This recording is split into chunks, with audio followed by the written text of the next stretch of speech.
Alright guys, got game 2 of the tournament at the Outpost in Sheffield. Didn't take pictures of my magic cards. I've got 2 of this game, but basically the one that matters is I got Purple Sun, Doom and Darkness. I think I got the Fate of Boona and Soul Blight as well. So pretty good play set for playing Ogres. And this Ogre army is just beautiful. You'll see it in some close-ups in a minute.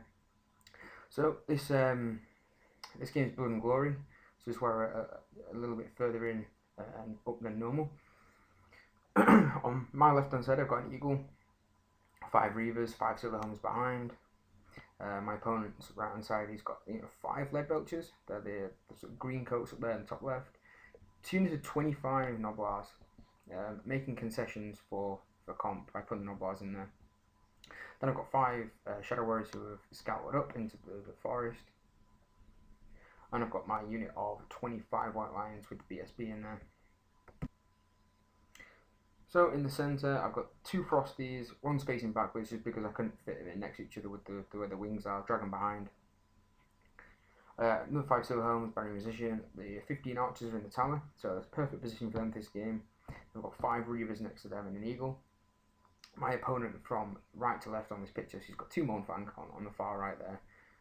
A big unit of guts, I think it's like 9 or 10 guts with a bunch of characters in. There's a level 2 Firebelly in there, there's a Bruiser BSB, and there's a Tyrant in the gut unit. In the back, way in the back there's a Scrap Launcher, and then there's a big unit of Bulls again, it's about 10 or 11 Bulls, and in there's another level 2 Firebelly. So no level 4, 2 level 2 Firebellies and the Tyrant build, so kind of a fluffy build. And there's another 2 Mournfang.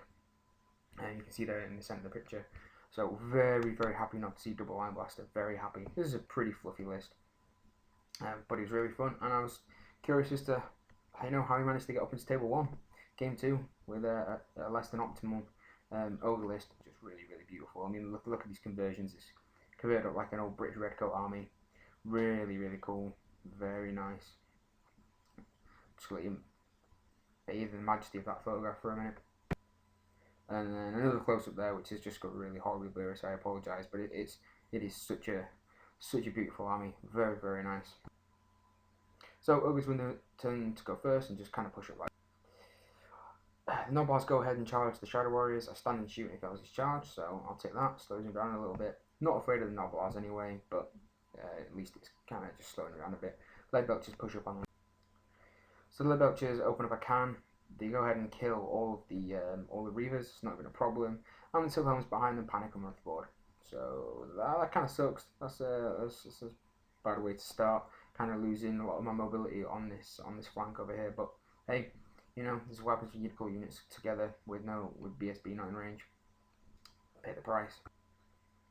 Then the Scrap Launcher. Now this thing I'm not even worried about. It fires a strength 3 template that's like does killing blow, whatever. But look at that, man! It hits dead on the White Lions and kills like 7 of them, which is pretty good. So yeah, not looking forward to taking that many more times. I think he killed so many. I get a 3+ save against it, but he rolled so many killing blows, which just makes it pointless. My save does nothing then. So I'll turn 2, we'll kind of respond. Again, I'm just going to go for the whole Age of tactic of rush. So the Frosty to the right of the picture there charges the Mournfang who flee and bounce out the back of the Bull unit who pass the panic. And everyone else just kind of shuffles around. I just push the White Lines up. Being tentative with the Silver Helms on the right hand side there. Don't really want to engage too soon. Eagles gumming up the Iron Guts. Shadow Warriors are gumming up the Bulls there. They can charge them if they want. I didn't really have a great plan to deal with them. I just need to combo charge them with monsters, and I've got 3, ready to go in now, which will be really good if they can all make it. Eagle kind of moves on then again, and lots of blurry photos. My camera's like too good for itself. It kind of focuses on something really stupid in the picture, and then makes that the subject to the photograph, so the rest of the picture comes out blurry. On this side, Reavers just swing around. And that was it for turn 2. Magic was bust, I didn't really cast anything. And my shooting just chipped off some wounds of the angry unit. So Ogre turn 2 then, he sends the Noblars into the flank of the Phoenix. I'm not worried about that. I should easily beat them between attacks and Thunder. He's generally BSB. Iron Guts eagle, and the Mournfang graciously decide to panic and flee off the board. Won't fail to rally and just run straight off the board. And the Firebelly, again another blue throat, this is horrible, I'm really sorry. The Firebelly runs out of the unit, ready to lay down a flame template down the flank of the white lines, which isn't going to be good at all. Yep, 2 kills a few there. Bull unit repositions there at the top of the picture. Yep, that was always going to be that way.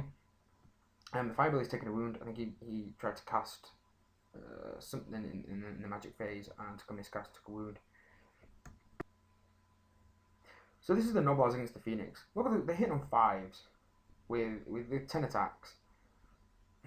He gets 8 hits. 8 needing 5+. And then he goes ahead and rolls like 3, 4 wounds, needing 6s. And all of a sudden he puts 2 wounds in the Phoenix, but like I said, the Phoenix wins combat easily. I do a lot of wounds. It looks like there's 4 ranks there, and I don't know. I can't really tell how many left. I kill a lot. I rolled good for the Thunderstorm, but even with charge flank and 2 wounds, he breaks, and I just let him run away. He shouldn't rally on like leadership 4 or 5, whatever it is. And now I can combo charge into that bull unit and take him off and get some big points. High turn 2. Both Frost Phoenixes charge into that bull unit, not needing a lot, and this one fails. So now one goes in solo. So I'm pretty worried about that now. The white lines in the bottom left go into the Noblars. I should easily kill them. And if you look at the Shadow Warriors, I just completely forget to move them. This is pictures taken in the magic phase. You notice I've got Doom and Darkness onto the bulls. So maybe they'll fail the fear test, and if I break them, if I beat them in combat, they've got a very good chance of them just running away. And the Silver Helms in the bottom right there, just charge the Mournfang thing. They're going to charge me next turn anyway, so I might as well get the charge and see what I can do. Yeah, I think that's just another shot of getting Doom and Darkness off. So this is a really weird picture. It's focused in on the archers in the tower. I think it's just basically showing that I fired some shots into the Iron Guts, killed a few more, put the flame template down from the dragon, killed a few more, didn't get Purple Sun off again. Fortunately, he used his Hell Heart and rolled a 1, so it didn't affect me, which was fortunate. And the combat between the Mournfang and the Silver Helms, he kills 1. I win by charge and a banner, and he sticks around, which is unfortunate. Really need to break him because now the Silver Helms is just dead. And a little funny note up in the top corner of that is the guy sat down on the floor is Adam Sinclair. He was the guy running the tournament. You probably know his channel. He's a cool guy. So yeah. Funny that he just managed to photobomb one of my battle reports. In the centre here, yeah, we beat up on the Noblars and they stick. They're like so far away from General and BSB, and yet he just rocks out with the 4, no problem. And in the combat in the top, so I beat him in combat and he sticks on like leadership 5. I mean, I think he got his reroll, but I don't know. So over turn 3 goes ahead and does some charge with the Iron Guts. The Iron Guts charge the Phoenix, and I want none of that. If I can get both Phoenixes in, then yeah, I'll take it. But on one Phoenix isn't going to do nothing, he's going to die. So I just flee, knowing I'll probably rally later. And then he redirects into the Shadow Warriors, and they also flee, knowing that I'll probably rally later anyway. Where I put the dragon between those 2 buildings, I really thought he was safe. From my side of the table, it looked like he was safe. But the Noblar scrap launcher had like a millimetre of his base that he could clip around that building, so he takes the charge, and why not? But I decided to hold, thinking, well, the dragon should be able to fight off a Noblar scrap launcher. Yeah, there should be absolutely no problem there with the dragon killing the scrap launcher, so I don't really care anyway. I'll just be able to kill it, make him break, he'll probably run off the table, and I'll just reform to face on my turn, which will just be awesome. Over on this side, the Noblars continue to run away, that's fine. And the Leg Elches move around to do some shooting, whatever they can shoot. The Firebelly there in the centre of the picture is moving around, he's going to do some big fireballs. And that's what he does. So the Firebelly there goes in, does a 2d6 fireball onto the archers in the building. Because it's flaming and I'm in a tower, he gets a reroll to wound, kills 5, fail and panic, and run away. And I'm literally like a millimetre from the board edge. Like, literally a millimetre from the board edge. And then look at this is after combat. So we carry on fighting with the Phoenix in the bulls. I'm winning combat again, and he just won't fail his leadership 6 test. All I need him is just fail 1 and I can run the unit down. So we stick there. The Mournfang against the Silverhelms, I lose combat this time, but I stick on a really low leadership. The White Lions beat the Noblars in reform. I'm going to charge the Lead Belchers and take them off. And then the Scrap Launcher beats my dragon in combat because the dragon completely whiffs his attacks. I lose combat by 1. I break, but fortunately I get away.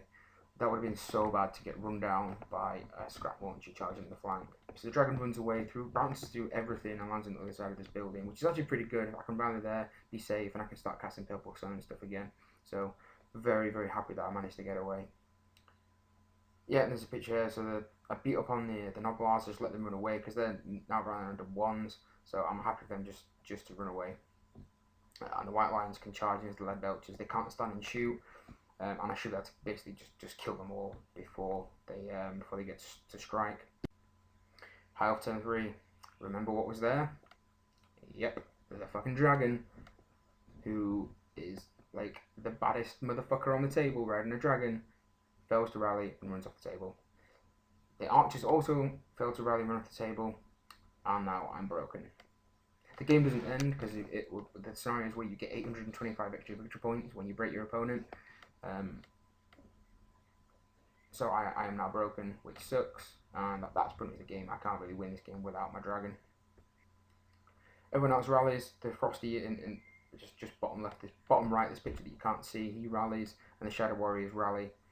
I go ahead and charge the White Lions into the Lead Belchers. The Eagle goes into the flank just for a lack of anything better to do. I think, well, actually he charged the Noblars to the left of the picture. He charged them first, pushed them off the table, and then he went into the flank of the Lead Belchers. Get some points. The Elite Reavers go around the building into the flank of the Bulls. If nothing else, it's just charge and a flank and a few more wounds. End of combat phase, yes, we'll go ahead and completely wipe out the Lead Belchers. I think I killed them to a man before they even get to strike back, which is really, really nice. The Silverhelms died to the Mournfang, and then in the top left of this picture, the Reavers and the Phoenix fight the Bulls.